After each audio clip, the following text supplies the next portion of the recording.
I was 24 years old, standing beside a sink piled with dirty glasses at my mother's birthday party, when my chest started closing like a fist. I pressed one hand against the counter and tried to smile, but the room tilted and my lungs grabbed for air and found almost nothing. People were laughing behind me, asking for more cake, more ice, like I was part of the furniture. I whispered, "I can't breathe." My voice came out thin and broken. My mother, Sarah, didn't even look at my face. She snapped, "Enough drama.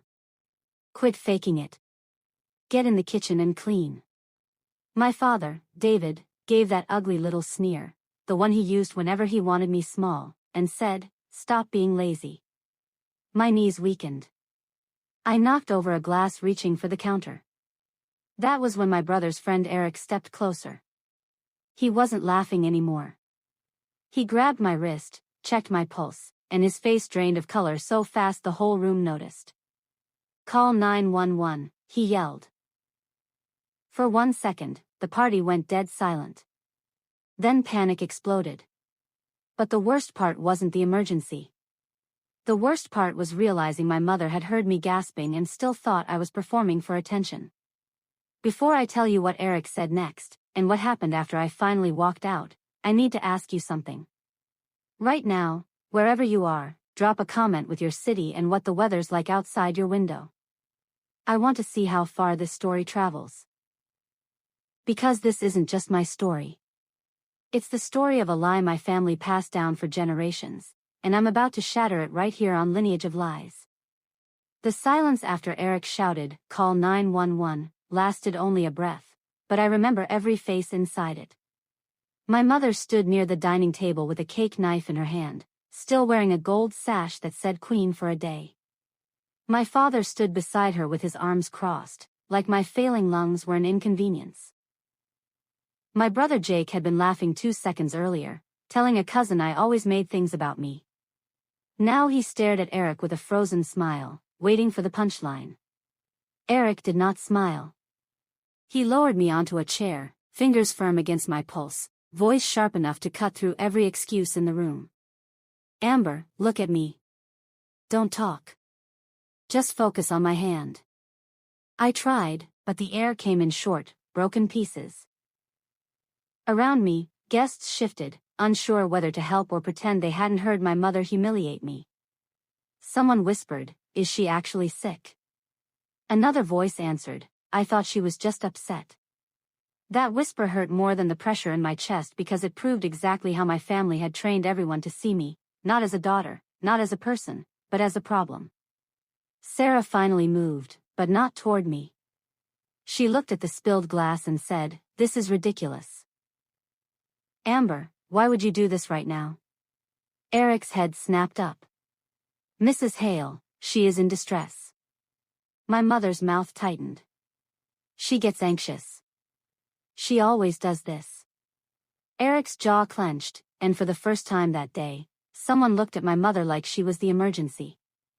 "Anxiety can become a medical crisis," he said, "and you're making it worse." That sentence landed like a slap. My father stepped in. "Young man, don't talk to my wife like that in our house." Eric didn't flinch. "Then act like this is your daughter in your house." Jake muttered something, and Eric turned on him. "You call 911 or I will, and when they ask why nobody called sooner, I'll tell them exactly what I saw." That changed everything.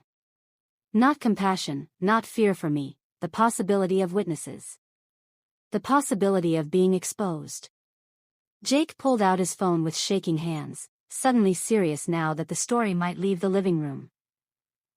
My mother pressed her hand to her chest like she was the victim. "I just wanted one peaceful birthday," she whispered loudly enough for guests to hear.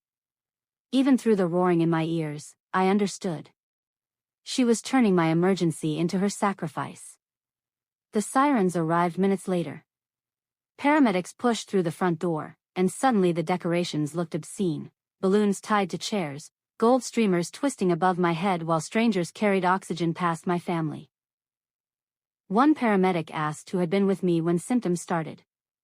Eric answered before my mother could smooth it over. "I was nearby." She said she couldn't breathe.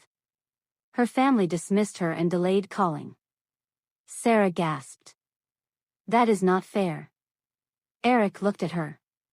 No. What happened to Amber wasn't fair. Inside the ambulance, the world narrowed to oxygen, cold air, and questions. A paramedic asked, "Have you had episodes like this before?" I nodded, then shook my head, unsure how to explain a lifetime. Not like this. Never bad enough for sirens. But yes, if you count every dinner where my father mocked my voice.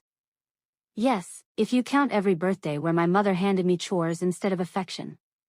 Yes, if you count every time my brother called me dramatic and everyone laughed because it was easier than defending me. I learned a lesson when I was 8 years old, after falling off my bike and running inside with bloody palms, that pain was acceptable only if it didn't disturb anyone else. That was the lineage of lies I inherited, a code that said my suffering had to stay silent or be called performance. At the hospital, they wheeled me into bright lights. Eric arrived minutes later, tense but steady. He stayed back, giving the staff room, but he didn't disappear. A nurse asked if my family was coming. I looked at Eric before I answered, and he looked away, which told me enough. My phone buzzed. One message lit up the screen from my mother. "Are you calm now? We still have guests here." I stared at those words until they blurred. Not, "Are you safe?" Not, "I'm sorry." Not, "I'm on my way."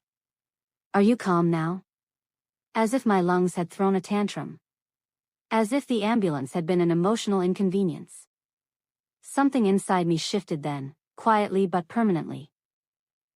For years I believed that if I explained myself better, smiled more, needed less, my family might finally see me. But lying in that hospital bed with a stranger adjusting my oxygen and my mother asking whether I had settled down enough for her party to continue, I realized the truth my family never wanted me to see.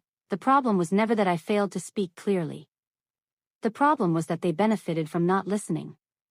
The doctor told me my episode had been serious. A severe panic response with physical symptoms that couldn't be dismissed. He recommended therapy and, most importantly, a safer environment while you recover. A safer environment. How do you explain that the most unsafe place in your life is the place everyone says should love you automatically? When Nurse Marisol came in later to check my vitals, she asked a question no one in my family had ever asked. "Amber, do you feel safe continuing this visit with your family?" My hands curled around the blanket. Every instinct told me to protect the peace. But then I remembered kneeling beside that sink, unable to breathe, and hearing, "Quit faking it." I looked at the nurse and said, "No." My family walked in an hour later without permission. My mother rushed toward the bed with her arms open, still wearing that birthday sash, now crooked, the gold letters catching the fluorescent light, "Queen for a day" tilting sideways like her crown had already fallen. "My poor baby," she cried, but her eyes darted toward Eric and the nurse. She was performing. I stared at her. She touched my blanket, not my hand. "You scared us half to death." I said, "I scared you?" She blinked. "Amber, today was my birthday. I had 30 people watching you collapse in my kitchen." There it was, the real injury. Not my fear. Her embarrassment. Jake set a container of leftover cake on my table. You have to admit the timing was insane. My father nodded, that same ugly sneer flickering at the corner of his mouth. "You're here because you worked yourself up. Your mother was trying to keep the party together." The old Amber would have apologized to make everyone comfortable. But I was not the old Amber anymore. I looked my mother dead in the eye. "You told me to clean while I was telling you I couldn't breathe." The room went silent. She whispered, "I didn't know it was real." I said, "You didn't care whether it was real." That sentence was a door closing. Nurse Marisol stepped forward. "This visit is over. Patient needs a low-stress environment." My mother's tears turned theatrical. "You're throwing us out?" I met her eyes. "No. I'm choosing to breathe." They were escorted out by security. My family, who had spent years making me look unstable, were now the ones being walked away from a hospital room because they could not stop attacking a recovering patient. Their power had always depended on privacy. I had taken that away. I was discharged the next morning with a folder of medical notes that made my experience official. Severe panic episode. Physical symptoms. Recommended reduced exposure to conflict. The hospital had given clinical language to the boundary my heart had been trying to set for years. Eric drove me to my apartment, not my mother's house. That difference mattered. In the car, he was quiet for a long moment, then said, "You know you just changed the ending, right?" I looked at him, and he added, "The story your family told about you. You just wrote a different one." I didn't have words yet, but I nodded. He was right. My family was waiting near the hospital exit anyway. My mother stood pale and exhausted, holding an envelope. "I wrote you a letter. I just don't want people thinking I'm a bad mother." There it was again. Image repair. I didn't take the envelope. I said, "That's the difference between us. I'm trying to heal. You're trying to repair your reputation." Then I told them I was going low contact. No Sunday dinners, no group chats, no next birthday. If they pushed, no contact at all. My father's face darkened.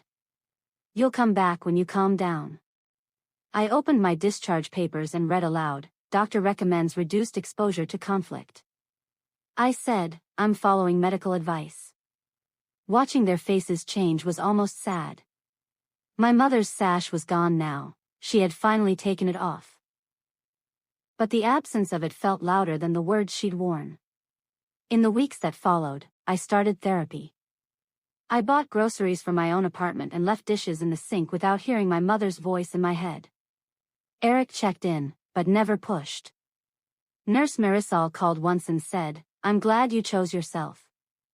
I wrote that on a sticky note and put it on my mirror. My mother sent one final message from an unknown number, "I miss my daughter."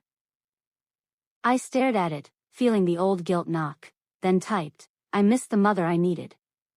I blocked the number. The last time I saw them was through my apartment window on a cold, gray afternoon.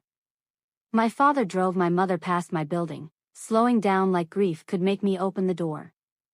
I stood behind the curtain, heart aching but steady. The kettle clicked off behind me, and the scent of jasmine tea curled into the room, clean and warm. I watched their car linger for one more moment, then pull away. I stepped back, poured the tea, and opened my therapy workbook. That was the ending they never expected. I didn't collapse. I simply ended the lineage of lies right there, not with a scream, but with a locked door and a cup of tea. So tell me honestly, if you were in my place, would you open that door again? Or would you protect the peace you almost lost your breath trying to find? And drop below where you're watching from. I want this truth to reach every person who's ever been told their pain is just an inconvenience. This is Lineage of Lies, and I'm breaking mine live.